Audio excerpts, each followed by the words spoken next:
Salut tout le monde! Comment ça Salut. va les amis en cette belle journée, cette belle semaine de Champions League? Ça va nickel. Ça Trop va bien. très bien, ça va très bien. Bon Pour bah, aller mieux, mais oula, qu'est-ce qui s'est passé encore? j'ai peur que le PSG est au bout, quoi. En Le vrai, seul. on veut tous un peu la finale Barça-Paris. On veut, on veut. Ouais, Bon Ouais, Braque, c'est vrai. c'est toi qui lead aujourd'hui? Ouais, c'est ça, c'est Ça, ça. ça change tellement, des fois c'est Kanto, des fois Braque, des fois Scipion maintenant. Des fois c'est On Scipion, sait ça plus, y est. y a attention, hein, parce que ça veut gratter des places, hein, ça se cache Ah même ouais. plus ici. Hein. Ah mais ça s'auto-promotionne dans l'émission maintenant, ça y est, Ah ouais, c'est ah fini. ouais. C'est drôle. Non, bah, en tout cas les amis, bienvenue et merci d'être là, merci d'être avec nous pour cette émission débrief. 1er mai, jour férié, mais comme d'hab, vous le savez, sur Enjeu, on est quand même présent. Je m'excuse d'avance les gars, j'ai un peu la crève, donc voilà, je suis pas à 100%, mais ça va le faire, vous inquiétez pas. On est aujourd'hui avec Scipion, comme d'hab. Comment ça va, Scipion? Bah écoute, ça va nickel, Braque. Ouais. Très content d'être avec vous en ce jour férié. En plus, même ce jeudi soir, on a des beaux petits matchs qui nous attendent en Europa et conférence. C'est Ok, moi. ok, Attends, bah juste, très bien. c'est moi, il y avait une petite tension entre vous deux, là, de la manière dont. Hein, Kanto, t'as pas ressenti, hein T'as Lui. pas ressenti Ouais. un peu de tension entre les deux, là, Ah, dans moi, les choses? j'ai senti que c'était chaud, là, ouais. Je sais pas pourquoi. C'est Fabrice Eboué et Thomas Njijol, c'est Ouais, le même là. grave. On s'est serré la main, on s'est regardé. Ah Il va ouais, prendre la place lui ou quoi? Frère, en plus, je suis allé voir les commentaires sur la vidéo YouTube, sur le replay. C'était des. Ah, bah, c'est- Pips, il met une vitesse Ah à Braque. ouais. Pips, il est 100 fois mieux que Braque et tout. À Je faisais, chaque ah ouais, c'est- ok. Ah, c'est comme ça maintenant. C'est vraiment des chiens sur le chat. Moi, à chaque fois Ah, que c'est je deux. suis pas là, une émission tous les 12 ans, dès que je suis pas là, déjà le meilleur hors-jeu de l'année, Ah oui, machin. ah oui, ah C'est oui. chiant. Ah ouais.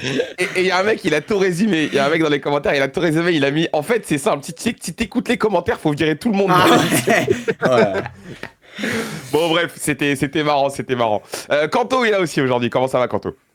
Ça va très bien. Écoute, content d'être avec vous. Il commence à faire beau, donc tout va bien. C'est vrai que les beaux jours sont de retour, mais ça peut tourner très très rapidement, comme on en parlait avec Bruce, qui est là aussi aujourd'hui. Comment il va le Prux? Écoute, ça va, et je vois que Kanto, à chaque nouveau hors-jeu en remote, il y a un cadre ou un bibelot qui est ajouté. La C'est vrai. déco, petit C'est à vrai. petit, il se passe quelque chose. Hein. C'est vrai. Ouais, il Normalement- est malléable, ce mec. Ouais, Normalement, ouais. d'ici 2027, j'ai une chambre à peu près correcte. Normalement. Ça va, ça Bah, devrait Alors, le écoute, déjà, faire. j'ai mieux rangé vaut tard mon que bazar jamais. un peu. Pour les Bon, il en remotes reste, du mais- siècle. Oui, monsieur. Bon, les amis, un petit big up à notre partenaire Winamax, hein, comme toujours pour cette émission, avec le fameux bonus de bienvenue que vous avez sur le site ou sur l'application. 100 € de déposer, c'est 100 € de doublé en pari gratuit de manière immédiate. Ça vous fait 200 € et vous avez un code en plus hors jeu 10, un bonus d'ailleurs.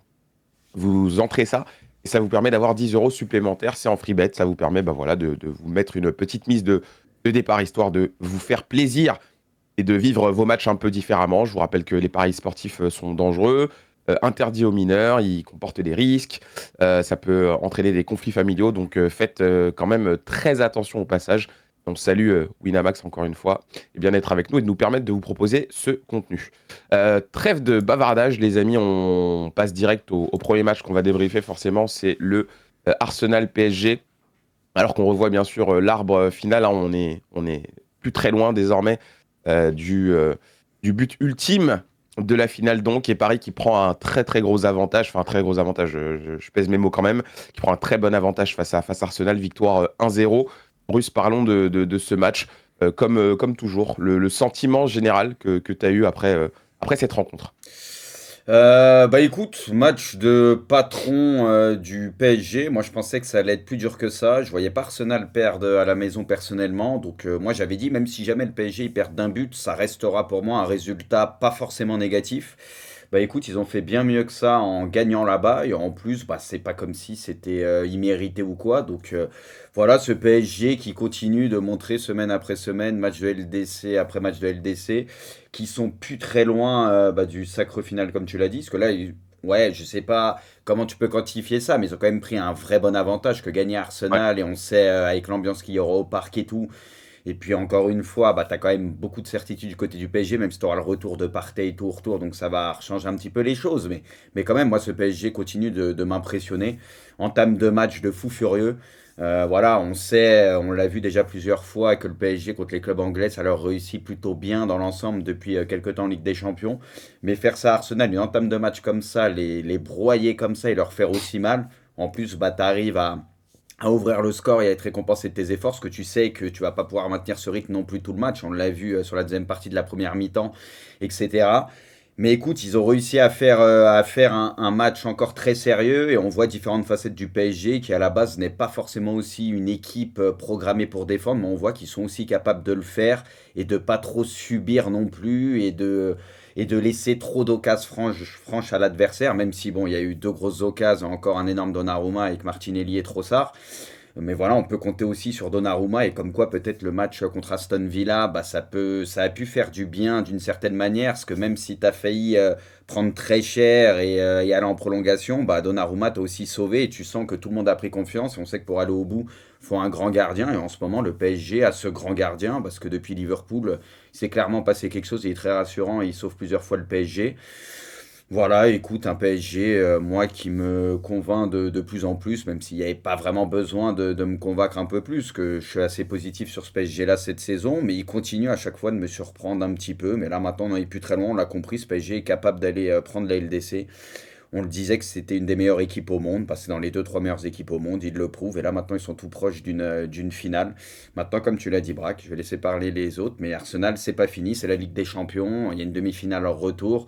On va pas sous-estimer ça, mais honnêtement, ce PSG-là a tout en tout cas pour aller à la finale. Ouais, complètement. Toujours un peu plus hein, à chaque tour. C'est vrai qu'il y a des choses qu'on a l'impression à chaque fois de découvrir avec ce PSG, en tout cas ce nouveau PSG. Et c'est assez fort. Quant au, justement, Bruce, il en parlait, j'en parlais aussi au début. Moi, la question, c'est de savoir à quel point cet exploit, il est grand et à quel point tu es avantagé par rapport à Arsenal après cette victoire 1-0. Toi, tu situes cet avantage à quel niveau, toi? Techniquement, c'est un avantage énormissime qui va te donner des chances. Alors, c'est dur de l'estimer en termes de pourcentage pour avoir quelque chose d'un petit peu concret. Mais c'est vrai qu'il y a. 85% historiquement, ils Ouais, ont dit. voilà. Bah, Ouais. tu vois, je voulais pas me lancer dans des pourcentages parce que on connaît la loi du football et on sait que c'est toujours compliqué. Après, c'est vrai que voilà, si tu as 85% de chances de te qualifier, c'est que ça démontre bien que faire un résultat aussi positif à l'extérieur, c'est quand même quelque chose de très important en vue d'aller rallier cette finale.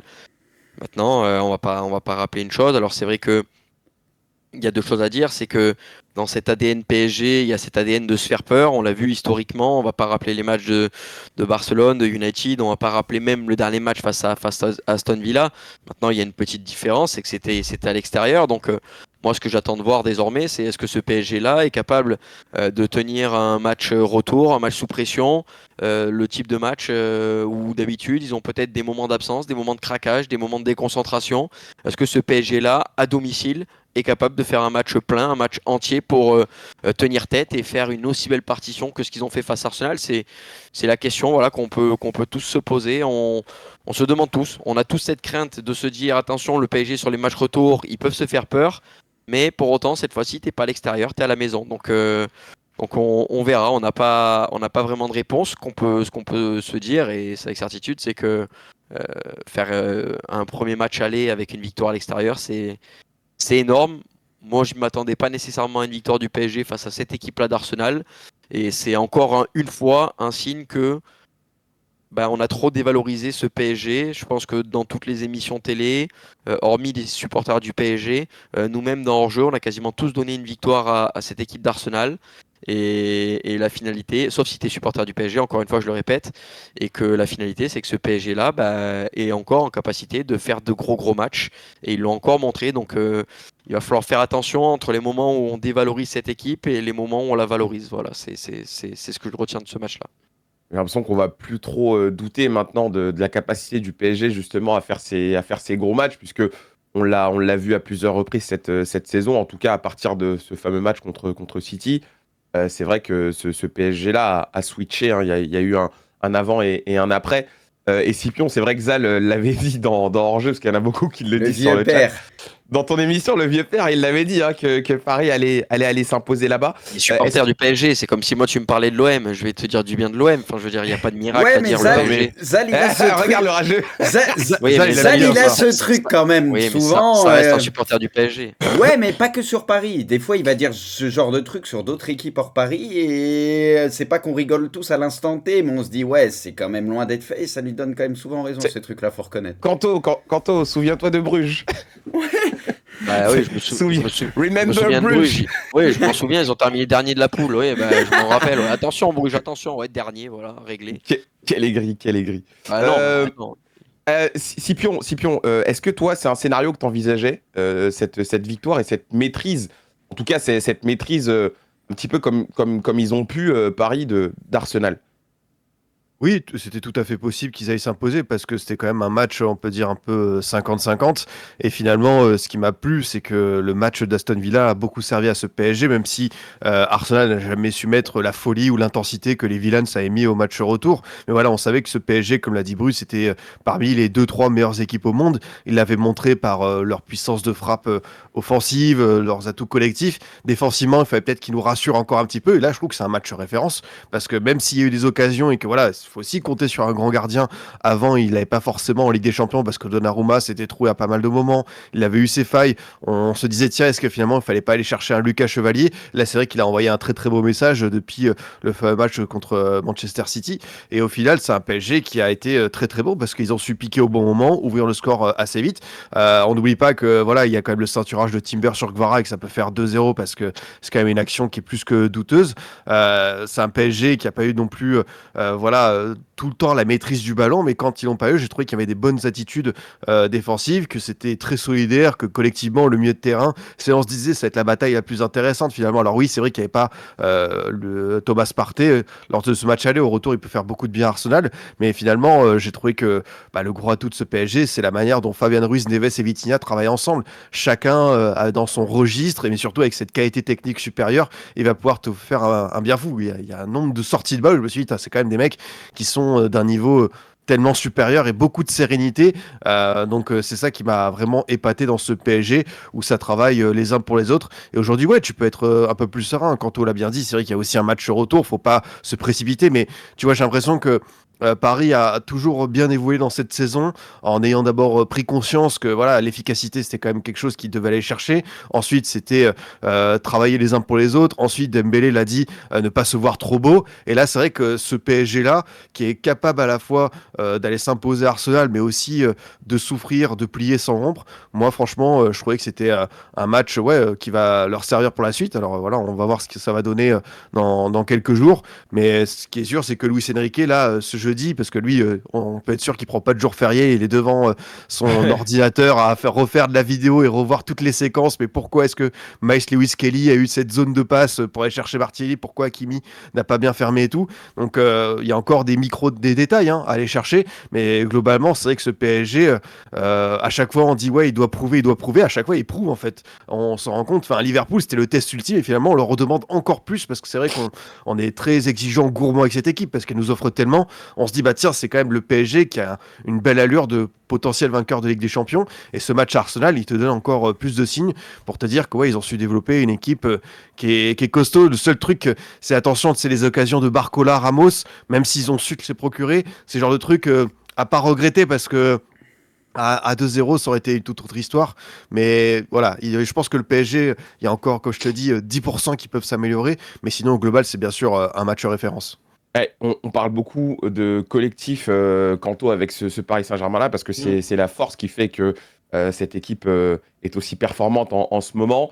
Mais on a quand même envie de parler des individualités, c'est une certitude. Alors moi, la question que là j'ai envie de vous poser un peu à tous, et ça va être du coup un peu ouvert, c'est qui pour vous a été finalement le plus important, même si je rappelle encore une fois que c'est une victoire qui est collective. Maintenant, on va un peu s'arrêter sur les joueurs parce qu'on a eu un très très bon match de Vitinha.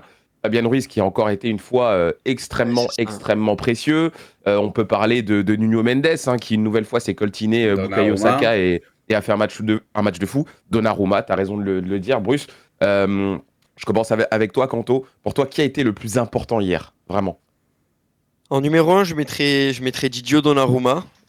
Je mets Didier Donnarumma parce que on le sait, les épopées en Ligue des Champions, les épopées même avec les équipes internationales passent tout le temps par le fait d'avoir un gardien décisif. C'est ce qu'on reprochait dans le passé à Donnarumma, avant même de lui reprocher les sorties aériennes, d'être un peu moins bon. On lui reprochait ce fait-là, c'était bon, bah, t'es gardien du PSG, le PSG concède peu d'actions, tu auras peut-être une ou deux parades à faire dans le match, mais il va falloir être capable de les faire. Avant, il les faisait pas. Là, maintenant, il les fait.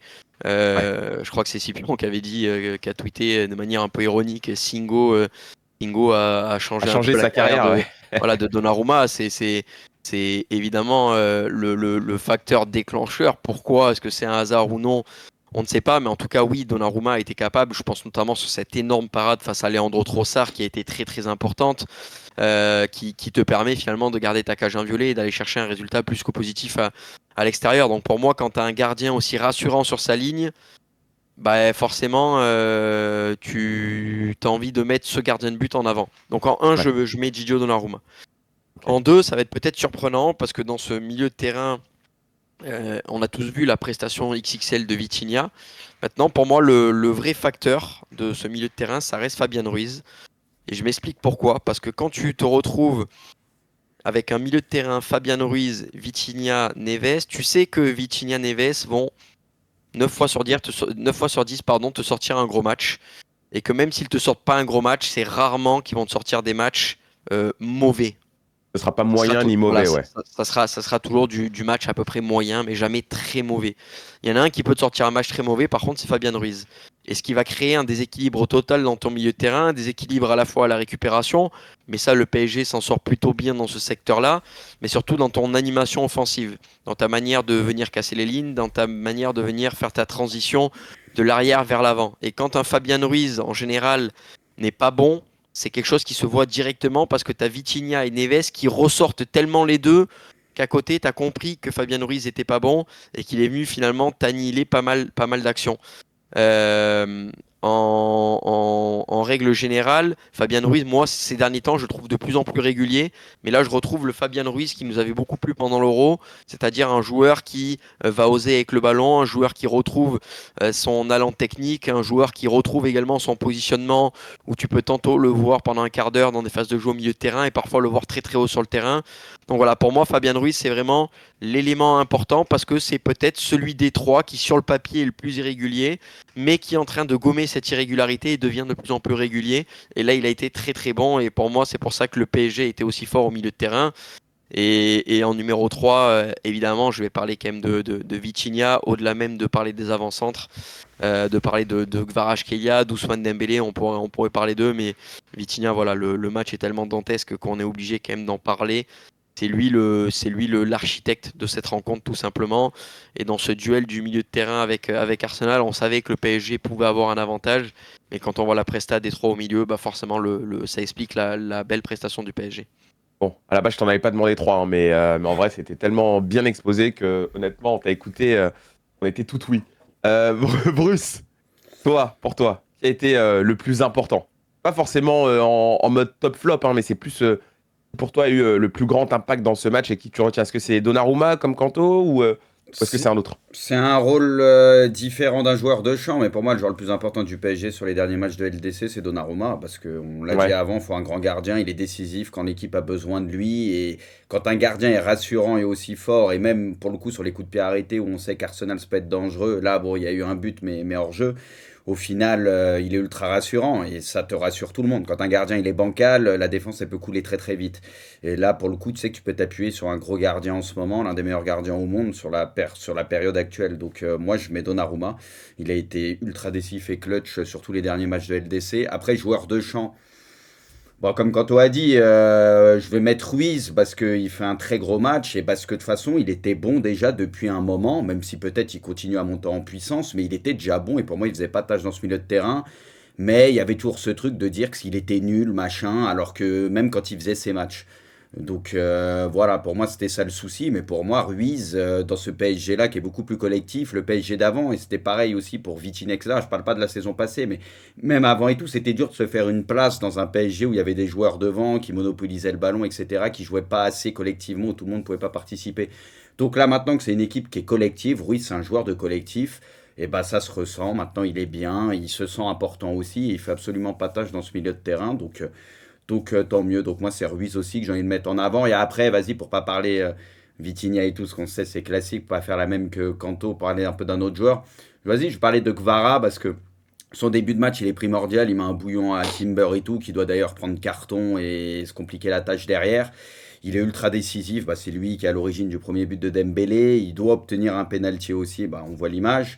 Et puis au-delà de ça, même si des fois on l'a moins vu dans le jeu et tout, enfin, le taf qu'il fait défensivement, le taf qu'il fait et comment il peut aider aussi Nuno, c'est quelque chose de phénoménal. Donc voilà, l'importance d'un mec comme ça, bah, c'est magnifique. Et donc c'est aussi pour ça que ce PSG est aussi dur à battre. On le dit, c'est un collectif, tout le monde défend, tout le monde fait les efforts, ça triche pas.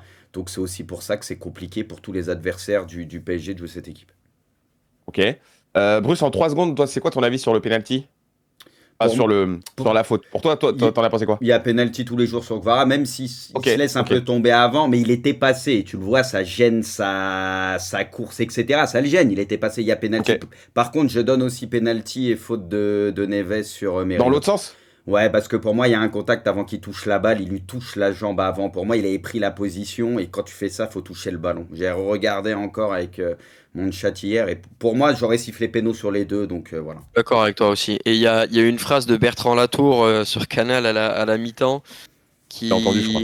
qui résume parfaitement la prestation de l'arbitre. Il a dit l'arbitre a été cohérent dans son incohérence. Voilà, Ouais, ouais, c'est ça, c'est ça. quand t'as compris ça, t'as tout compris. Le mec, il était à l'envers tout le match, mais il a tellement été à l'envers que, il a tellement été à Finalement, l'envers c'était bon, que, quoi. voilà, que limite, ça en était bon. Il n'y a pas eu de vrai déséquilibre tellement il était à l'envers, quoi. C'est ça. J'avoue, Si c'est j'avoue. les deux erreurs du même côté, là, ça crée le C'est ça, bordel, pas possible. Vaut c'est ça. mieux que ça s'équilibre un peu, quoi. Voilà. Scipion, bon, Kanto m'en a donné 3, Bruce m'en a donné 3 aussi. J'imagine que t'en as 3 aussi. Ouais, exactement. Bah écoute, évidemment, on va partir sur Donnarumma. Je vais pas paraphraser mes camarades, mais avoir un gardien qui te rassure comme ça et surtout qu'on puisse compter sur lui sur ces deux trois situations chaudes, que Donnarumma soit exposé quand voilà, il subisse une vingtaine de tirs par match, ça arrive jamais. Par contre, pouvoir répondre à l'instant présent sur 90 minutes, avoir ces 1-2 minutes de concentration, ça a des moments chauds et qui soit à ce point décisif, ça c'est vraiment hyper rassurant. Donc voilà, encore une fois, ça fait un match référence de plus pour lui. Après City, Aston Villa au retour, à Liverpool au retour. J'ai l'impression qu'il aime bien se déplacer ou jouer contre des équipes de PL, l'ami Gigio. Neves pour le cœur qu'il met, pour son côté débauche d'énergie qui est vraiment fascinant parce que le mec il court partout mais sans perdre de la lucidité et c'est vraiment un immense travailleur et vraiment c'est ce genre de joueur. Je comprends pourquoi Luis Campos le cherchait dès sa première saison au Benfica et c'est le joueur utile au collectif et qui en même temps il a aussi cette qualité technique qui lui permet d'être assez serein tout en étant très utile au pressing. Et pour rajouter un troisième joueur, je vais parler quand même d'Ousmane Dembélé parce que on a un joueur évidemment qui lui aussi se montre de plus en plus patron, c'est le leader de l'attaque du Paris Saint-Germain. C'est un joueur qui a encore été décisif sur un match couperé de Ligue des Champions avec un but qui est pas évident du tout à mettre. Je crois qu'on était sur 0-10 d'XG, donc voilà, évidemment il est aidé par le poteau, mais c'est quand même un but. On sait qu'il y a quelques mois, c'est le genre d'action où ça rentrait pas, où ça partait peut-être au-dessus. Et au-delà de son apport offensif, c'est tout ce qui fait de bien entre les lignes pour gêner la relance, pour courir dans les bonnes zones.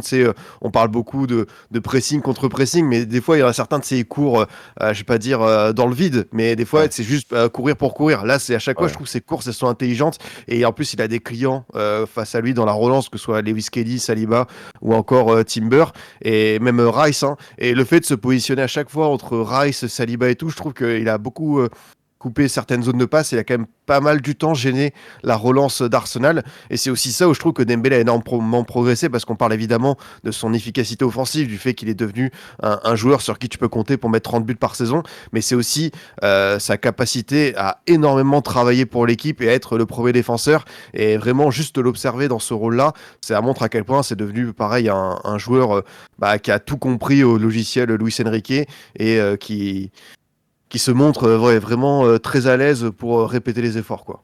J'avais un petit peu peur justement qu'on ne parle pas finalement de Dembélé parce que c'est vrai qu'on on a tendance à vouloir mettre en avant Vitinha au milieu, parce que c'est vrai que le milieu de terrain d'Arsenal a été un peu éteint par celui du Paris Saint-Germain. Le match de Donnarumma, il est incroyable parce que finalement, il te permet de garder ta cage inviolée et surtout de préserver cet avantage qui est pour moi extrêmement, extrêmement important.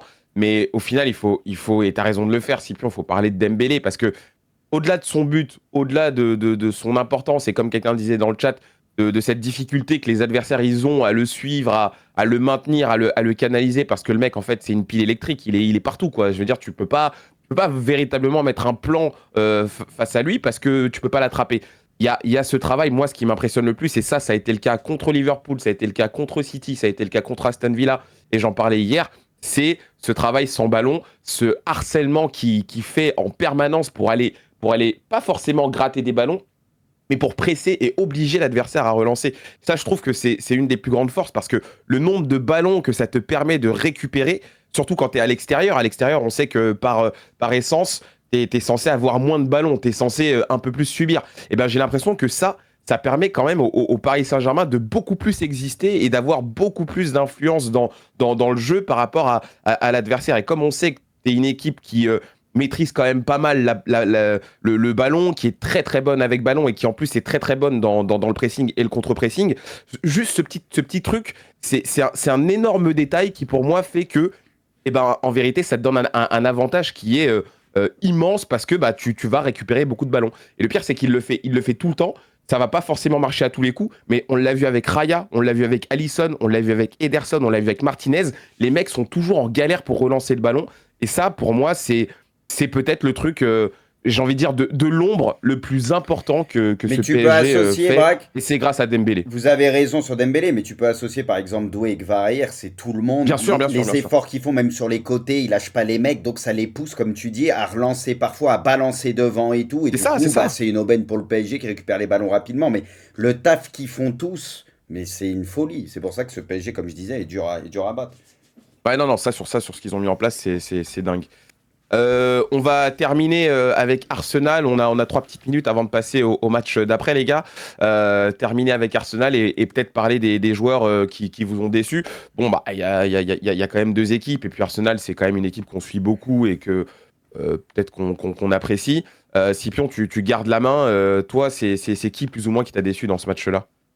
Ouais, j'ai pas trop aimé évidemment l'inefficacité de Martinelli parce qu'à ce niveau de la compétition, c'est pas possible d'être aussi gentil dans la surface et de laisser passer une opportunité en or. Après, bah, celui qui m'a le plus déçu, c'est Odegaard parce que pour moi, c'est vraiment un joueur normalement d'une dimension supérieure qui est capable dans ce genre de gros rendez-vous, tu vois, à tout moment d'allumer la lumière et de faire la différence. Et je trouve qu'il s'est caché. Je regrette que ce soit pas lui qui ait pris l'initiative. À la limite, Declan Rice qui était plus bas, je l'ai trouvé beaucoup plus entreprenant, même s'il venait de plus loin. Et Odegaard, au final, je trouve qu'il a un peu traversé ce match comme une ombre. Alors après, est-ce qu'il finalement il a besoin d'avoir avec lui un Partey à 100% pour faire des courses et pour bouger tout le monde, d'avoir ce Declan Rice qui vient de loin et d'être un petit peu voilà le mec qui va pouvoir récupérer ce bon travail. Mais là, dans ce genre de match, je me disais, enfin c'est normalement c'est à lui de prendre en plus en tant que capitaine.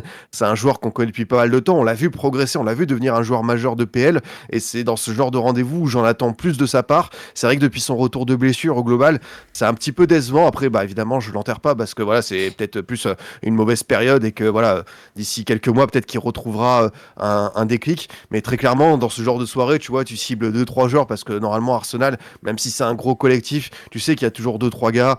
Saliba, Rice, Odegaard, Saka, c'est eux les patrons, les mecs un petit peu plus. Et là, dans cette colonne vertébrale, c'est celui que j'ai trouvé le plus en difficulté. Ouais. Bruce, même question. C'est vrai que Odegaard, hier, Ouais. avant-hier, on l'a pas vu en fait. On l'a pas vu. On sait que c'est quand même un des dépositaires du jeu d'Arsenal. On l'a pas vu. Bah après aussi, c'est ciblé aussi, parce que tu sais que ça peut être une menace, même s'il n'est pas en ce moment peut-être dans la forme de sa vie, tu sais qu'il faut pas lui laisser de la liberté, et pour le coup, le PSG lui a pas laissé beaucoup de liberté, donc il Mm. n'était pas dans sa zone de confort, et ça s'est vu, donc il y a peut-être de lui, il y a peut-être d'Arsenal qui a pas fait un gros match, mais il y a aussi beaucoup du PSG bah, qui a bien préparé son affaire, donc voilà, pour moi, c'est pas plus surprenant que ça. Parce qu'au final, ouais, elle était un peu plus facilement lisible peut-être qu'à un moment donné, cette équipe d'Arsenal. Mais ça aussi, c'est la faute au PSG, tout simplement. Après, oui, il y a des absents, il y a des choses. Mais c'est comme ça, c'est le football. C'est comme les prises sur Saka, quand tu fais des prises à deux et que tu as des mecs qui lâchent pas l'affaire. même si une ou deux fois il a pu passer petits espaces, bah, tu vas compliquer la tâche. Donc c'est comme ça, c'est que le PSG bosse très très bien. Moi, il y a peut-être juste un joueur. Alors je sais pas, j'ai Ouais. l'impression que ça divisait, parce que moi j'en avais parlé, j'avais trouvé son match pas inintéressant du côté d'Arsenal. Moi, c'est Trossard. J'ai trouvé dos au jeu par moment et tout, sur ses prises de balles et tout. Moi, je trouve que lui, pour le coup, alors je dis pas qu'il a surnagé et qu'il a fait un grand match, mais lui, je trouve, dans un rôle un peu ingrat, compliqué, tu vois, dans un soir compliqué pour Arsenal, je trouve que par moment, il a pu faire du bien à Arsenal, mais il n'était pas vraiment aidé par ceux qui l'entouraient, j'ai trouvé. Je sais pas pour Mm. vous, mais Trossard, par moment, franchement, moi, j'ai trouvé que c'était pas mal quand même. Je t'avoue, moi, j'ai pas fait de focus sur Trossard Non, mais il y en a, avant-hier, ils l'ont donc trouvé j'ai nul. pas de Moi, réponse, moi, pour mais le coup, je l'ai pas trouvé nul. Je trouvais que c'était un des ouais. rares qui était moins en galère que les autres sur certains trucs. Je l'ai trouvé sur un match qui est Moi, je vois ce que vraiment tu veux dire. bourbier pour lui contre ce PSG-là. J'ai trouvé que lui, il arrivait à faire deux, trois trucs, etc., à s'en sortir peut-être un peu mieux que d'autres, j'ai trouvé perso. Tiens, Macanto, t'as peut-être une réponse pour Bruce, et puis tu pourras nous donner aussi, toi, tes plus ou moins flop d'Arsenal. Non, bah Trossard, moi c'est là où je rejoins Bruce, c'est que par moment on sentait que c'était un des garçons qui pouvait être dangereux. Après c'est vrai qu'on a tendance quand même à retenir beaucoup le déchet technique qu'il peut avoir pendant des matchs avec des contrôles ratés, avec des dribbles un peu forcés. Mais c'est vrai que comme le dit Bruce, c'est un match ingrat lui pour son rôle et pourtant il arrive à parfois trouver des solutions. Comme il dit, t'es souvent dos au but, on sait que c'est pas évident et il arrive aussi à se procurer une occasion en se faisant complètement oublier sur son côté. Donc s'il y avait un match à jeter côté Arsenal, ce serait pas celui de Trossard, même si c'est pas son meilleur match. Mais je vois plus ou moins ce que veut dire Bruce. Et non, on va gagner du temps. Je suis d'accord à 300% avec ce qu'a dit Scipion sur Odegaard et surtout sur Martinelli. T'es en demi-finale de Ligue des Champions, Martinelli, Trossard dans ses duels avec Donnarumma. Demi-finale de Ligue des Champions, tu ne peux plus rater ce genre d'occasion. Tu ne peux pas être aussi tendre, aussi gentil devant le but. Et comme on dit, il faut être fort dans les deux surfaces. Et c'est là où Arsenal a pêché. Et je pense que Martinelli est notamment celui qui a représenté le plus ça côté Arsenal. Donc voilà. Et si je braque, je Très peux bien. rajouter Oui, juste vas-y, un tout Bruce. petit truc. Attention, parce que ça, on le sait, et c'était ciblé. On sait qu'Hakimi est très offensif, mais les deux face à face et les deux décalages dans le couloir d'Hakimi, après c'est monté. Donc ça, il faudra faire gaffe au retour par contre. Parce que voilà, on sait qu'Hakimi est offensif. Et si bah ça finit pas en occasion, en tir, donc en corner quelque chose, t'as pas le temps de te replacer, on voit qu'Arsenal très vite, ça essaye de trouver le couloir d'Hakimi dans le dos. Trossard et Martinelli, ça vient de ce côté-là. Donc attention juste à ça, je pense au retour. Parce que ça peut être ça la clé pour Arsenal. Très bien, c'est noté en tout cas, les gars. Bah écoutez, on va passer au match d'hier, hein, qui a été peut-être un peu plus spectaculaire, même beaucoup plus spectaculaire. Un peu Et plus, un peu plus. un peu Un plus. poil. Un Un poil, Avec poil. ouais. peut-être encore plus de suspense, du coup, 3-3, balle au centre, hein, entre le Barça et l'Inter. L'Inter qui a réalisé un début de match incroyable. Je pense que personne s'attendait à ça. On avait tous plus ou moins l'idée que l'Inter serait un adversaire quand même bien relou pour le Barça, et on en a eu finalement la confirmation, même si le Barça a réussi quand même à se remettre sur les bons rails. Euh, Tantôt, cette rencontre-là, qu'est-ce que t'en as pensé? Je sais plus qui disait ça hier. J'ai lu un avis sur Twitter qui disait oui, c'est relou, il y a plus le but à l'extérieur. Parce que sans ça, désormais, bah, ça fait 3-3 et finalement, c'est comme si s'était rien passé, quoi. En gros. J'ai lu cet avis-là et je sais pas, Bah, ça m'a un peu chamboulé. ouais, il est désastreux cet avis parce qu'il s'est rien passé. Bah, Ouais, c'est il passé s'est deux, passé trois comme, trucs. Je sais pas, c'est qui disait. Je vais vous le retrouver, vas-y, et bah, je vais vous le retrouver. il s'est passé qu'au match retour, l'Inter a juste à gagner 1-0 ou à gagner par un but d'écart chez eux et que même si l'Inter fait match nul, bah, ils auront des prolongations chez eux à domicile. Donc il s'est rien passé. Si, il s'est passé que l'Inter arrivait à ne pas perdre sur la pelouse du FC Barcelone, l'une des peut-être deux meilleures équipes au monde cette saison. Donc si, moi je te garantis qu'il s'est passé quelque chose. Écoute, je suis surpris qu'à moitié. Qu'à moitié, Ouais. pourquoi? Parce que bah, cette équipe de l'Inter, on sait que c'est toujours une équipe cancer à jouer en Ligue des Champions. On sait que c'est toujours compliqué avec cette faculté de certains joueurs à venir se dépasser. Alors là où j'ai été très déçu, c'est que normalement, des mecs capables de se dépasser, j'attendais Di Marco. Il s'est dépassé dans le mauvais sens, Il a été malheureusement. dépassé. Ouais, il a été dépassé, exactement. C'est pas il s'est dépassé, c'est il a été dépassé. Mais non, on sait que cette équipe de l'Inter, c'est toujours compliqué de les jouer. Ils nous ont fait le coup déjà il y a quelques années avec cette finale face à Manchester City. On sait que c'est une équipe qui est très solide, même si là, la dynamique interiste est un petit peu moins positive ces derniers temps. On se rappelle tous de cette de cette défaite face à Milan en coupe, qui leur a peut-être fait un petit peu de mal. On sait qu'ils ont pas gagné sur les 5 derniers matchs, à 0 victoire pour l'Inter. Donc, on s'attendait forcément à avoir un bon FC Barcelone, mais là, c'est la Ligue des Champions. Et la Ligue des Champions, c'est une autre compétition avec des joueurs qui sont capables de se transcender. Et cet Inter-là a réalisé la partition qu'il fallait. Alors certes, ils ont marqué beaucoup de buts, certes, ils en ont pris 3. Il y a des garçons qui ont pris l'eau, mais c'est pas uniquement parce qu'ils ont pris l'eau, c'est parce qu'il y a de la qualité également. Il y a de la qualité en face. Si on parle du non-match de Di Marco, bah, c'est parce que sur son côté, il avait quand même un petit jeune qui est plutôt un bon joueur. Le match fantomatique de Lautaro, bah, c'est parce que Cubarsí et Inigo Martinez, quand même, on parle pas des deux plus gros fifrelins à ce poste de défenseur central en Europe. Donc forcément, il y a des garçons qui sont passés à côté, mais il y en a aussi qui se sont dévoilés. Dumfries, quel match! Enfin, j'ai envie de dire, le Denzel est quand même assez incroyable. Sommer, bah, qui confirme match après match en Ligue des Champions qu'il est un grand gardien. Et cette équipe du FC Barcelone, bah, je vais pas dire qu'ils ont déçu, parce que quand on voit un match comme ça, personne n'est déçu.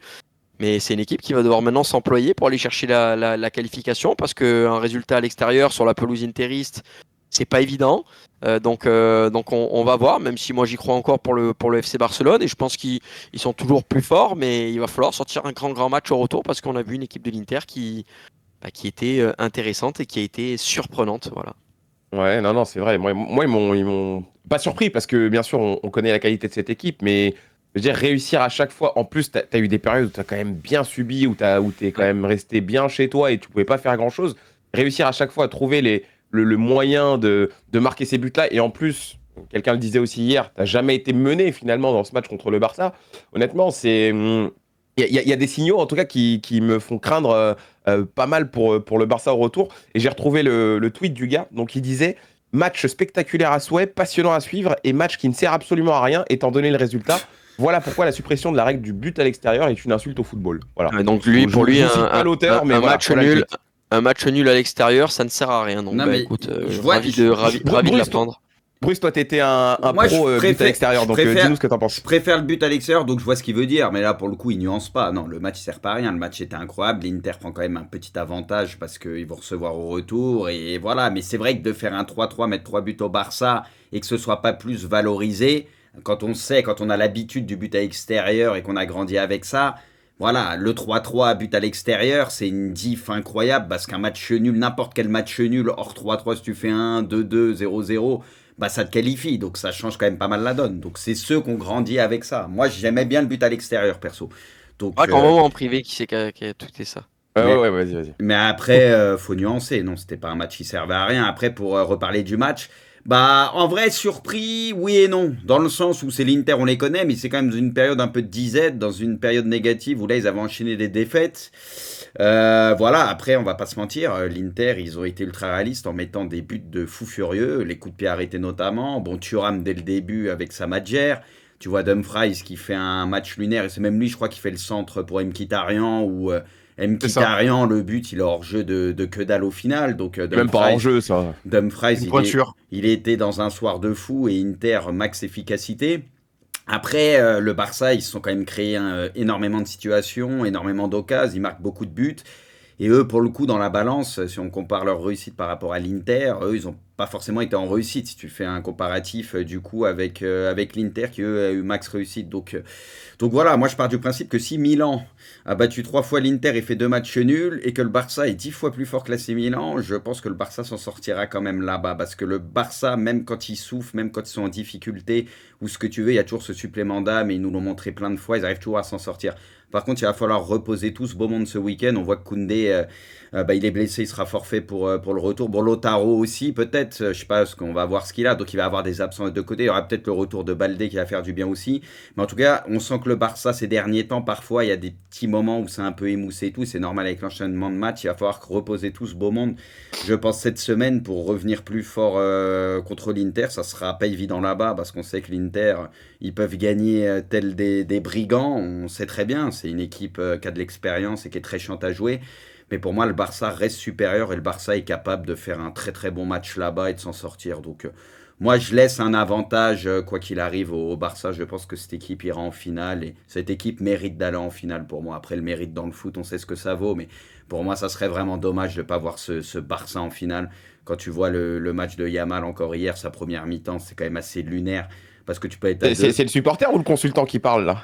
Le Non, coup avec mais des nouilles sur la tête. Hein. j'aime la beauté du foot et les équipes et les joueurs de foot. Pour moi, le Barça hier, même si l'Inter par coup, par séquence, leurs buts, ils sont très beaux, tu vois. Mais c'est plus des coups, etc. Et ils ont joué de manière intelligente à leur manière. Mais c'était pas au niveau du Barça. Le Barça, il y a une maîtrise, il y a plus de talent, on le sait. Sans dire que l'Inter, il n'y a pas de talent, bien évidemment. Toute proportion gardée, vous avez compris ce que je voulais dire. Mais quand tu vois la première mi-temps de Yamal, je veux dire, c'est extraordinaire. Le mec, il peut être à 2, 3, ils sont en panique complète. Et je pense que c'est le pire truc de défendre comme ça contre Yamal. Parce que déjà qu'il est quasi indéfendable, parce qu'il peut faire la diff par le dribble, la passe. Donc tu peux rien faire. Donc les mecs, ils hésitent à sortir sur lui ou pas. Mais c'est le pire truc à faire, d'être trop sur le reculoir et un peu trop bas comme ça. Pour moi, c'est le pire truc. C'est pour ça que si ça passe, j'aimerais voir justement, par exemple, un Nuno plus Vara. Je pense que ils s'en sortiront un peu mieux. Je dis pas que par moment tu te feras pas éteindre, mais pour moi ils s'en sortiront un peu mieux. L'Inter, pour moi, c'est pas la bonne manière d'essayer de défendre sur Yamal. C'est pas possible comme ça. Donc on verra s'il y aura des ajustements faits au retour, mais après, de toute façon, tu peux pas le limiter complètement, mais le limiter un peu. Si tu arrives à limiter un peu Yamal en ce moment, c'est sûr que tu fais un gros travail. Parce qu'hier, tu vois, en première mi-temps, ça se prenait pas trop la tête côté Barça. Allez, on donne à Yamal. Allez, vas-y, gamin. Va voir Di Marco, Bastoni ou je sais pas qui et amuse-toi. C'est une folie quand même. Franchement, moi, c'est une des plus grosses mi-temps que j'ai vu d'un joueur. En tout cas, à cet âge-là, c'est du Ah, jamais il est vu. exceptionnel. Mais non, mais sa première mi-temps, Exceptionnel. mais c'est n'importe quoi. La peur qu'il inspire à des mecs en face qui ont du vécu, de l'expérience et une équipe qui, à la base, quand même, sait bien défendre, c'est des bons défenseurs. Je veux dire, c'est une folie, quoi. Il te détruit tout. Donc voilà, mais moi je reste quand même assez confiant pour le Barça en vue du retour. Alors, Scipion, on a un Bruce plutôt confiant pour le Barça. Je vois que sur le chat, on a beaucoup, comme plein, hein, que j'ai vu passer aussi sur Twitter, qui ont envie que le Barça passe parce qu'on a cette idée que le football doit l'emporter. Maintenant, en face, t'as l'Inter, qui est aussi une équipe qui travaille bien quand même depuis plusieurs saisons. Moi, je me souviens que j'en avais très mal parlé et je continue de le payer aujourd'hui, mais est-ce que finalement l'Inter ne mérite pas autant sa place que le Barça en finale? Toi, t'en penses quoi, toi? Si, ben, s'il emporte au match retour ou s'il y a un scénario dantesque, ça va être sur au but. Voilà, le Barça pourra le regretter, mais l'Inter, moi j'ai été surpris dans le bon sens parce que je trouvais que c'était une équipe qui était fatiguée, qui n'arrivait plus à faire la moindre différence. Alors j'ai retrouvé par moments ce que j'avais pu voir, notamment lors de la finale de Coupe d'Italie, une équipe qui était quand même en difficulté d'un point de vue défensif. Et c'est vrai qu'on retrouve pas cette assise et cette sérénité qui faisait leur force. Par contre, j'ai vu un Inter qui a su saisir sa chance. Enfin, c'est vrai qu'ils ont été d'une redoutable efficacité. Et c'est aussi ça le signe d'une grande équipe. On n'arrête pas évidemment de souligner qu'on aime le beau jeu ici, qu'on aime les talents individuels, mais l'Inter ça a été très très fort. 7 tirs, 3 cadrés, 3 buts. Juste chapeau, c'est vraiment efficacité maximale. Alors oui, ils auraient pu proposer un peu plus, mais est-ce qu'ils pouvaient le faire? Parce que franchement, en face, t'as juste une équipe qui est incroyable, qui te met tellement de pression, qui a une facilité balle au pied, qui a du talent individuel à toutes les lignes. Je suis pas sûr que l'Inter pouvait aller vraiment dans un match où ils allaient chercher le Barça très très haut. Et pourtant, c'est là où tu dis que le Barça, et Bruce a raison, ils ont été un petit peu émoussés. C'est qu'il y a une période 10-15 minutes, notamment où il y a le but hors jeu de Mkhitaryan, où ils auraient pu aller chercher ce quatrième but, ou même Dumfries Oui. à une occasion de triplé. Il se met sur son pied gauche, c'est là où il n'est pas le plus à l'aise. Donc non, franchement, l'Inter, je trouve qu'ils ont répondu présent dans ce match. Après leur série un petit peu cata, ils ont perdu la Coupe d'Italie, Naples leur est passé devant en Serie A. C'était intéressant de voir un petit peu la réaction d'orgueil. Et je trouve que sur ce terrain-là, ils ont vraiment bien répondu présent. Après, là, ils vont avoir de la casse à l'image de Lautaro Martinez. On sent que le 11 type qu'on voit à l'image, il est fiable, il peut aller chercher Ligue des Champions. Par contre, le banc, c'est dur, parce que Taremi, l'entrée qu'il fait, 45 minutes, ça à l'image de sa saison, on le voit pas, il n'aide pas l'équipe, ils ont joué à 10. C'est positif, son entrée. C'est dur de ce point de vue-là. Après, il y a des joueurs de complément qui sont intéressants, comme Carlos Augusto. Mais au global, il est vraiment intéressant, lui. Lui, il n'y a rien à dire, Augusto. Il y a peut-être une question à se poser sur le retour, ça mettra Di Marco, mais en vrai, il y a une vraie question à se poser.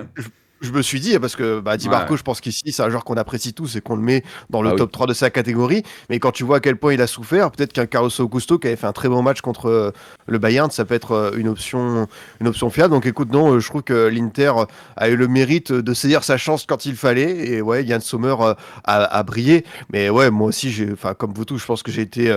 Enfin, il a mis Yamal, ça fait quand même 1 an et demi, un peu plus de quasiment 2 ans qu'on le pratique, qu'on le voit émerger au plus haut niveau, qu'on se dit, il se passe quelque chose avec ce gamin-là. Mais il y a un truc unique, quoi. Enfin, vraiment, le match d'hier, ce qu'il a envoyé, moi, j'étais carrément scotché parce qu'on l'a déjà vu faire des gros matchs, notamment dans des grands rendez-vous. Et ça, c'est vraiment la marque des cracks, hein. Les mecs, quand tu le vois à l'Euro, en Ligue des Champions, face à Atlético au Real. Et c'est vrai, c'est ça c'est qu'il infuse de la peur. C'est que maintenant, les adversaires le craignent. C'est que même Di Marco Bastoni, qui sont des joueurs aguerris, qui ont l'habitude de faire face à des joueurs qui peuvent leur donner le tournis, là, vraiment, la reprise à deux, elle marchait pas, il reculait. J'ai vu Bastoni vraiment avoir de la crainte. Et pourtant, je trouve que c'est un défenseur qui fait une super saison. Et moi, je Il suis a content dit c'est parce le qu'on arrête. meilleur joueur au monde. Ah bah, ouais, je pense que C'est de fou. toute façon le débat sur le Ballon d'Or il est hyper ouvert parce que il y en a qui vont être pro Dembélé par rapport à sa progression, pro Rafinha par rapport à ses stats en Ligue des Champions, pro Pedri parce que comme Rodri l'an dernier il incarne le cerveau d'une équipe. Et c'est vrai que ce que fait Yamal, bah ouais, en termes d'images marquantes déjà à cet âge-là et surtout ce qu'il diffuse, c'est quasiment, enfin c'est fou quoi. Je suis content parce qu'on n'arrête pas de dire ouais c'est un football moderne qui est de plus en plus robotique. Mais encore une fois, posez-vous devant les matchs du Barça et posez-vous devant ce gamin parce que ce qui nous transmet comme émotion et comme qualité artistique, bah moi je suis vraiment bluffé encore une fois. Je suis hyper content de pouvoir assister à ça après avoir eu pas mal de joueurs. J'ai pu en observer quelques-uns, mais lui, il y a un truc spécial quand même, quoi. Si je peux Ah, mais ajouter un... comme tu Ah, vas-y, dis. Braque, Bah, vas-y. Non, Non, vas-y, vas-y, je parlerai après Non, je te toi. jure, j'y vais après toi. Je te jure, j'y vais après toi. Non, mais oui, pour revenir Ah bah un j'y peu vais sur- alors, du coup. Non, je rigole. Non, mais pour revenir encore une fois sur Yamal, comme le dit Pipi, en fait, ce qui est flippant, c'est que lui, c'est son côté finition. On l'avait dit peut-être l'une de ses marges de progression dans le futur, tu vois. Mais on sent que ça, il est en train de l'avoir petit à petit et qu'il va gagner en confiance et qu'il va peut-être marquer de plus en plus de buts. Mais en fait, il s'offre tellement d'options parce qu'il a une conduite de balle. La balle, elle est collée au pied, tu peux rien faire. Donc tu peux pas sortir sur lui parce qu'il peut te faire un extérieur, une passe de taré dans le dos de l'adversaire. Il te trouve des passes que très peu de joueurs peuvent te trouver. Il peut partir vers l'extérieur ou l'intérieur, il joue très bien de ça, il fait des feintes de malade, feintes de frappe, feintes de corps tout le temps, donc tu te jettes comme dit Marco sur sa barre et tout. En fait, le mec, il est juste insaisissable et ce qui est ouf, c'est le mental déjà qu'il a parce que même, tu l'as vu contre l'Espagne-France, la France mène au score, il prend les choses en main, il t'envoie un parpaing, il te met une frappe de ouf. Là, l'équipe est menée 2-0, tu vois, c'est qui prend encore les choses en main. C'est quand même une folie de s'appuyer à ce point-là sur un gamin, parce que même ses partenaires, ils ont compris que le mec, il est spécial et que là, il y a pas d'histoire d'âge, mais tout le monde a compris et tout le monde s'appuie sur lui beaucoup, et encore plus quand ça se complique, ils se disent, vas-y, à toi de nous sortir, entre guillemets, de la merde et de nous faire de la magie pour foutre le bordel. Et hier, c'est la folie à chaque fois. Allez, décalons sur Yamal, vas-y gamin, amuse-toi, c'est Ouais. une folie. Franchement, la première mi-temps hier, c'est du rarement vu à ce niveau-là, dans le football, en Ligue des Champions ou ce que tu veux, c'est du très rarement vu. Et comme je disais, encore plus à cet âge-là. Honnêtement, pour moi, c'est une perf et une première mi-temps historique hier de Yamal. C'est n'importe quoi à ce niveau-là, n'importe quoi. Non, mais en fait, je vais te rejoindre parce que c'est un peu ce que je voulais dire finalement. Et c'est pour ça que je vais pas non plus trop en rajouter. C'est que moi, et je pense, Bruce spécialement, tu me connais très bien. Moi, j'ai besoin, tu sais, de moments bien précis. Et il y a Ouais, des ouais. moments où je vois des trucs chez des joueurs dans des matchs bien particuliers où ça me confirme des choses, où ça me fait me dire, voilà, c'est bon, j'ai des réponses. Et en fait, le match qu'il fait, Lamine Yamal hier, parce que faut qu'on en parle, voilà, son match, il est légendaire hier. En fait, c'est cette capacité à répéter, à toujours se montrer, à pas se cacher, à venir provoquer, à venir déstabiliser. Et Lamine Yamal, ça fait un petit moment, comme l'a dit Pipion tout à l'heure, qu'on le voit, qu'on le pratique, qu'on voit un petit peu comment il évolue et qu'on se dit que finalement, c'est vraiment lui l'héritier des plus grands, tu vois, pour le football actuel et pour la génération actuelle. Mais il y a des matchs parfois où tu te dis, en fait, ouais, on a encore franchi une étape. Et je trouve que le match d'hier, pourquoi on l'a franchi cette étape, c'est parce qu'en face, c'est l'Inter. Et parce que cette équipe-là, normalement, même si l'Inter en ce moment est un petit peu en difficulté, et tu la bouges pas comme ça. Tu peux pas rentrer dans la surface de l'Inter en toute impunité comme ça, sans te faire rattraper, sans te faire tu sais, un peu bouger. Le mec, il passait comme s'il y avait personne, en fait. Et moi, j'ai trouvé ça vraiment surréaliste. Complètement surréaliste. Si ça avait été une autre équipe où c'est un peu plus ouvert, où t'as un petit peu plus match ou quoi, je te dirais, bon, bah, c'est Lamine Yamal, on connaît, voilà, c'est classique à lui. Mais là, faire ça contre l'Inter, moi, c'est ça qui m'a vraiment choqué hier. Et c'est pour ça que je me dis que ce mec-là, vraiment, là, Il y a le Barça, que. ils ont un truc avec eux. C'est Franchement, on trop. va pas dire non et n'ayons pas peur des mots parce Non, que commence pas. il y en a un où c'est incomparable et même si je lui souhaite d'atteindre ce niveau, j'y crois pas une seconde parce que personne n'atteindra jamais son niveau. Mais honnêtement, ce qu'il est en train de faire à son âge et les perfs qu'il fait, et cette sensation de domination et tout, il y a très peu de joueurs dans l'histoire du foot ou en tout cas moderne qu'on a connu capables de faire ça et aller défier, dribbler, de tout faire de cette manière. Franchement, il y a que quelques noms que tu peux citer, sauf que lui, il est encore plus jeune. Donc sincèrement, ouais, Non. c'est lunaire, c'est lunaire. C'est l'héritier. Et Franchement, c'est l'héritier. vu que tu parles de Voldemort, je vais faire une petite comparaison. Moi, ce qui me. moi, Mbappé, ce qui me Monaco, marque non le les plus- gars, je parlais pas de kick ça là, Là, je il parlais parle de des... Messi, là. Dans ma Quand- tête, je pensais à des Neymar, des Messi, je Non, non, pensais à des il mecs comme ça. Parlez-moi pas de kicks les gars, s'il vous plaît. il pensait à Léo. Mais justement, moi, il y a un peu de Léo dans ce que je vois.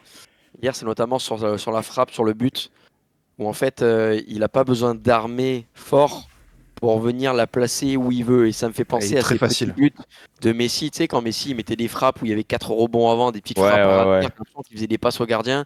Mais en fait, il la mettait tellement où il voulait que ça faisait but. Et ben, hier, c'est la sensation que j'ai eue, moi, quand j'ai vu ce but de Yamal. Je me suis dit, donc techniquement, il est capable d'éliminer.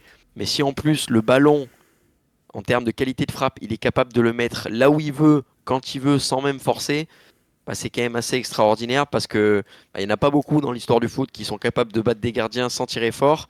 Et lui, dès qu'il a un ballon, s'il commence à arriver à le mettre là où il veut, ça va vite stater au fil des années de plus en plus, hein. Mais ça, Il a c'est pas tout en compliqué, hein. magasin. C'est pour ça qu'il est lisible, il a déjà tout en magasin. La passe et tout, comme je disais. De pas être bon passeur et dribbleur dans les petits espaces, ça va te limiter si tu te reposes trop sur la vitesse. Lui, il a une technique de fou furieux, petits espaces, et il a une qualité de passe de fou. Du coup, il est insaisissable, indéfendable pour tout le monde. Et en plus de ça, ce truc, sans faire de comparaison, hein, mais ça, c'est parce que Bruce, tu t'embrayais un peu là-dessus. Mais quand tu penses aux joueurs comme Neymar, quand tu penses aux joueurs comme Messi, quand tu penses à ces joueurs-là qui sont très fins, qui ont un truc, pour moi, c'est que ces mecs-là, en plus d'avoir cette technique et ce rapport au ballon, ils ont un temps d'avance. Le mec, il est en avance sur les autres. Il a déjà fait la différence avant même que l'autre il se rende compte qu'il est en train de faire la différence. Et c'est pour ça, Kanto, que en vrai, quand il frappe comme ça, quand il frappe aussi doucement et que t'as l'impression que limite il y a même pas danger, mais c'est qu'en fait la diff elle est déjà faite et t'as plus le temps de réagir en vérité. C'est pour ça que Bah, ces joueurs-là ils sont trop rares. ce C'est qui des joueurs ils symbolise sont trop rares. un peu ça, Braque, c'est quand il efface Thuram et je sais pas qui, tu sais, avec le crochet et la roulette, et derrière, il a déjà vu Rafinha, il fait son extérieur. Le Ça, mec, il voit voit tout. avant. C'est dingue. Il voit te avant. dribble, il t'efface tout le monde, il sait déjà la passe qu'il faut faire, le geste qu'il faut faire, et il manque de peu sa passe, mais ça, c'est la grande classe. Il y a tout Ouais. sur cette action, il y a tout. La prise d'info, le dribble, la qualité de passe, tout, la technique, tout. Ça résume tout. Mais si on a beaucoup parlé du coup du Barça, et c'est normal, et on a beaucoup parlé de Lamine Yamal à juste titre. Kanto, peut-être un petit mot sur les joueurs aussi de l'Inter quand même, hein, parler des joueurs qui t'ont plu. Je sais que toi t'es un fan de Fratesi qui est entré en cours de rencontre. Est-ce qu'il y a d'autres joueurs dont tu voulais parler par rapport à l'Inter? Bah là, si tu dois mettre des noms en avant, je pense que tu mets Yann Sommer, tu mets évidemment Denzel Dumfries. Tu peux parler de Kukus Thuram aussi, hein, quand même, qui fait son match, qui ose, même si c'est pas le joueur qui me touche le plus moi dans sa proposition footballistique. Néanmoins, il faut constater que c'est un mec qui est diaboliquement efficace et qui fait pas une course à blanc et qui arrive à bonifier quand même énormément de ballons. Donc voilà, moi les mecs qu'on pourrait mettre en avant. Euh,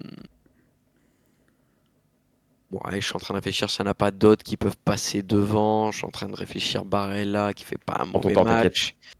Moi, Barella, je l'ai Euh, trouvé précieux quand même, hein. Heureusement Ouais, qu'il ouais, était ouais, là bah sur ouais. des sorties de balles, des Mm. trucs, des fois pour faire respirer, parce que lui, il pouvait gagner un peu des mètres balles au pied, tu sais, des trucs, tu Ouais, vois. Quand ouais, c'est ça. l'Inter était des fois dans la sauce, ils avaient du mal à mettre le pied sur le ballon.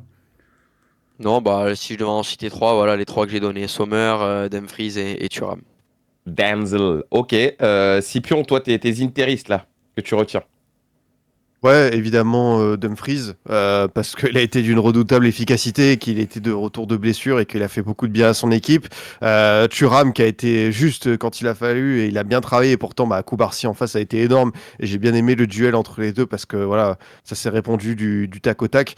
Ensuite, Sommer, parce que Kanto l'a bien dit, hein, c'est un gardien qu'on connaît depuis pas mal de temps, mais final, c'était quelqu'un qu'on voyait plutôt à son avantage ultime quand il était avec la Suisse. Mais au final, on se rend compte que Gladbach, c'était un très bon gardien. Au Bayern, ça a été un petit peu plus délicat.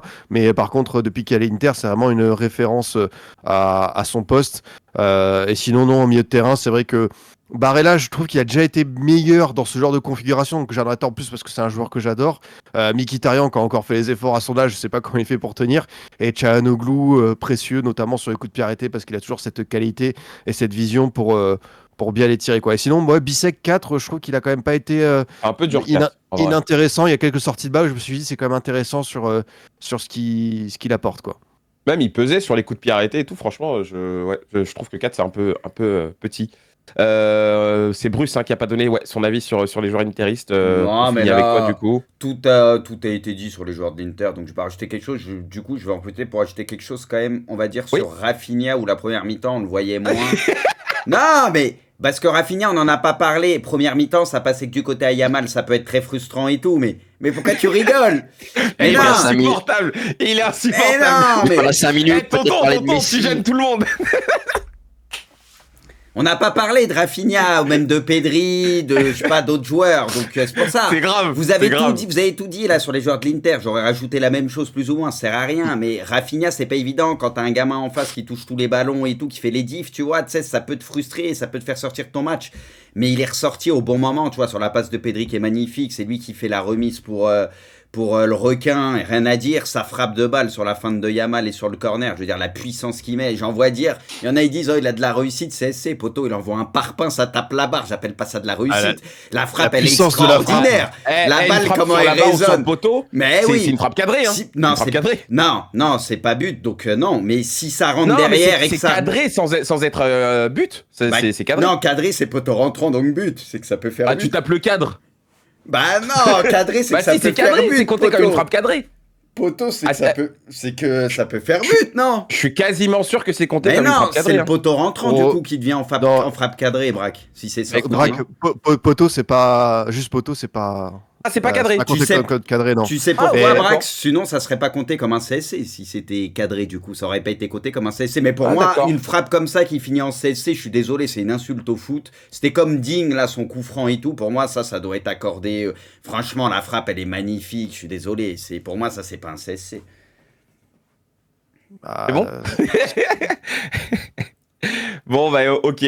On n'aura pas eu tes interis, c'est pas grave. Ça va, les gars, j'ai toujours cru que c'était une frappe cadrée. Moi, dans mon esprit, j'ai toujours pensé qu'une frappe sur le poteau ou sur la barre, c'était comptabilisé comme une frappe cadrée. Ça va. Poteau sortant, Ah, poteau rentrant. C'est la diff, en ça va. fait, tout simple à Bing, se bing. mettre en tête. Bref. Bon, et ben écoutez, on va juste regarder les codes pour les matchs de ce soir. On a les matchs d'Europa League, hein, les compétitions de Pipion, bien sûr, Athletic Bilbao, Manchester United qui est coté à 3,75. Il va falloir aller faire tomber Bilbao dans son antre, ça va pas être facile. Et Tottenham Bodo Glimt, 1,28 pour Tottenham et 9 pour Bodo Glimt. C'est peut-être la cote à prendre, je sais pas. À voir. Et puis sinon, bah écoutez, on est arrivé à la fin de cette émission. Merci à tous, merci beaucoup, merci Scipion, Merci les gars, merci à tous. Passez une bonne journée. merci Kanto. Merci les gars, merci à tous. Passez une bonne journée.